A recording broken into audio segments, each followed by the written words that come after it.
After a long wait, the wait is finally over. Okay, so the laser module ships without this adapter. If you're going to put this in an older Shark, you're going to need this adapter. It's got several parts to it. It's got this part here, which connects to the CNC Piranha laser controller box, which is a separate black box. It's got this section here, which is made to go into presumably the back of the case. That's where I'm going to put it. And then it's got this part here that actually connects to the board and does some replacement connections. So what I'm going to do is I'm going to kind of try and go through this step by step and show you how I'm going to modify my controller. This is the controller box. As you can see, there's a danger sign on there. They're really not kidding about this. You do some serious damage to your eyes pretty quickly. I know because I sell industrial lasers for a living, and even though this is a relatively low power laser, it's roughly about almost 3 times above the safe limit for anything beyond not having glasses on, and even then you're kind of taking a risk. So the glasses that they send with the module are good. You should definitely use them. Here we've got a power connection. This will be used to connect the power to the box itself, which is the controller for your laser. This is what will be pulsing your diode laser. The ribbon cable is actually used to connect to the controller the controller adapter that I'm going to hardwire into my CNC controller, my Shark controller. And then this other plug is actually where the laser diode itself connects and runs out to the head of the CNC, the Z-axis. Also, important to note, this is actually a legal requirement by law in a Class 4 laser. You're supposed to have a keyed lock. Unfortunately, you're also supposed to have a locked out room, which is something they don't really tell you, but this is not supposed to be operated in an open environment where someone could just walk by without safety glasses on. So now I've got the controller box opened up. As you can see, I have the older silver controller with the one e-stop button on it. If you look inside, you can see several things. We've got a power supply in there. You've got some controller boards. Those are all mounted along here. X, Y, Z, and the rotational 4th axis if you decide to add it. I'm going to add that here as well. But what I need to do is I need to figure out where to plug in this adapter. And what I find on here is there is this board. And this board has 2 different connections on it going from the controller. One of them, this one, goes out to the LED lamps on the front that gives me all those neat telling me what's going on for my system. And then this other one here connects to this solenoid, which turns on and off the spindle, essentially the router that's up in the chuck on the Z-axis. So what I'm going to do is I'm going to find out that the replacement is going to connect here, give me a spot to plug both of these in, so both this one and this one will have a spot to plug in. But then it's also going to give me connection to, in the center, as you can see, what I'm going to replace it with in the center is this. So you can see in the center, I am now going to have a 3rd connection, and that's the connection that's going to go out to the laser controller box that is outside of this box separately. But in order to get it out there, I'm going to have to drill a hole. So again, my adapter has a spot in it that's really designed to go right through the wall of my controller. And what I'm going to do is separate this. So I'm going to try and stand up the phone while I do this, because I don't have a real camcorder anymore. Get rid of that. Well, I'll show you what it looks like when it comes apart. So there you can see I've gotten it apart, and what we're going to do is this part is going to be a separate plug that plugs into the back of my controller and goes out to that laser controller box This other plug here is actually going to go through a hole that I am going to create in the back of the CNC control box. So I'm going to have to measure this diameter, and we're going to drill a hole. So to put this module in, you have to add an additional hole to the controller. As you can see, I have done that here.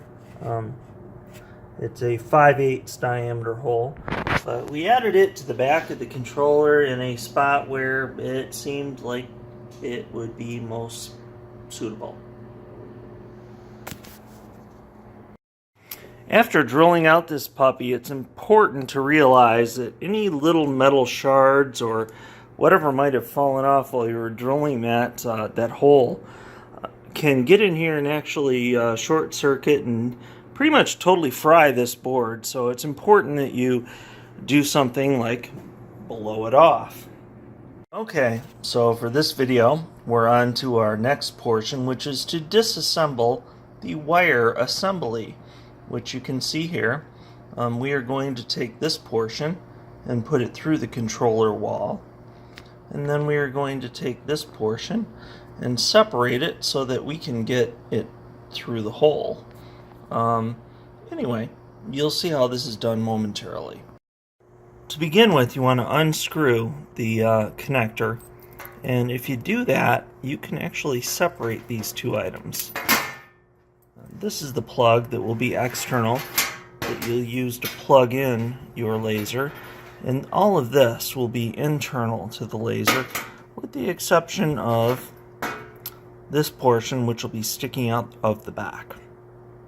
To make this work, what we have to do is unscrew the nut and washer from the back of the connector here.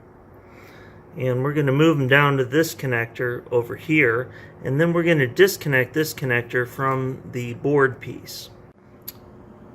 You will notice that on the controller board there is the word spindle, and on the replacement board there's also the word spindle. That's a good way to orient this whole thing. The next thing you'll notice is a portion is marked LED. That would be for the front panel. And the third portion isn't really marked, just says next wave, but you can see where it's at. So expect to see this. Don't worry about that. You need this plugged all the way in to the end so that pin 1 on spindle lines up with pin 1 on spindle. Now we're going to feed the laser cord through the hole that we made earlier, and we are going to position the 3/8 connector right up against that edge. Now that we have the connector through the hole, we're going to follow the leads down, and we're going to put on the washer, and then we're going to put on the nut. These will be important for holding the connector in place. So there you have the connector that has been mounted through the hole that I created in the wall. I've got the bolt and the washer tightened down. As you can see, I have oriented it per my preference, with kind of the odd part up. Okay, now that I have my new controller installed with the cords and everything there, what I need to do is identify things and make sure they're in the right place. So first off, I've got this connector, which was the power connector, goes to the solenoid. Actually turns the router on and off. Nice thing to note, NextWave has done a good job here. They actually, if you've got a laser job that you're processing and the controller sees it, it will not power on your router, so it will shut the power off to this. The downside to that is that you cannot plug the power to your laser into the back here where you would normally plug in your router. For me, it's all plus. I would never try and plug something else in where I plug in the router. My concern was having to unplug the router just to make sure that it didn't spin off the laser. Here you can see I'm plugging in the front LED lamps. I don't know if these lamps do more than just lamps, but the bottom line is when you line them up, you want to make sure this back portion is lined up with that tab, because that tab kind of tells it where it should be. For some reason they put the tab in the different position on this part. Not sure why, but it does make a difference because orientation is everything when it comes to electronics. So as you can see, there are tabs on this control as well. So we are going to make sure we orient that the proper way. So we're going to take this, we're going to look down here, we're going to see, okay, we've got some orientation, we've got the pins aligned. A little pressure, don't push on this too hard. Circuit boards don't like pressure. They've got all these tiny little circuits with tiny little welds on them, and that can break with too much flexing. So, after assembling the box and putting the cable on, I have a cable that's ready for laser. So as you can see, that ribbon cable really doesn't do anything. It just comes out and this other cable plugs into it. You don't need to leave the ribbon cable in there. And that's what I did. This cable over here, this one right here, is the one that actually comes out and around and goes up to the laser unit. So that's the CNC in there. It's a little bit of a modified Shark, so if it doesn't look like yours, that's okay. So I made this little shelf for it. Kind of shoves in there and right underneath the Shark. Connects around in the back to the Shark, and then I've got power supply off to the side. What I've found is that you really have to first turn on your computer and then power everything on all together.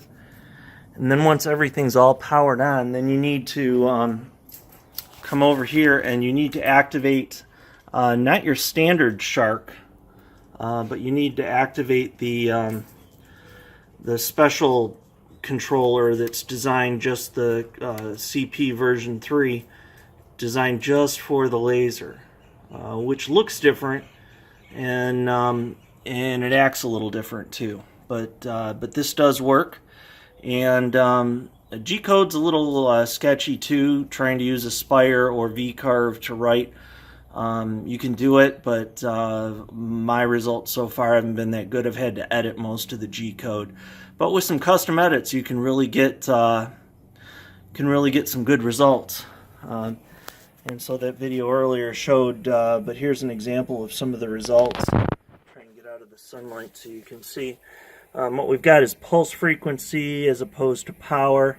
This is all at a speed of 10 inches per minute. But you can see when you get down into some of the lower, trying to focus here, some of the lower pulse frequencies, you actually see individual pulses in the results. This is pretty cool.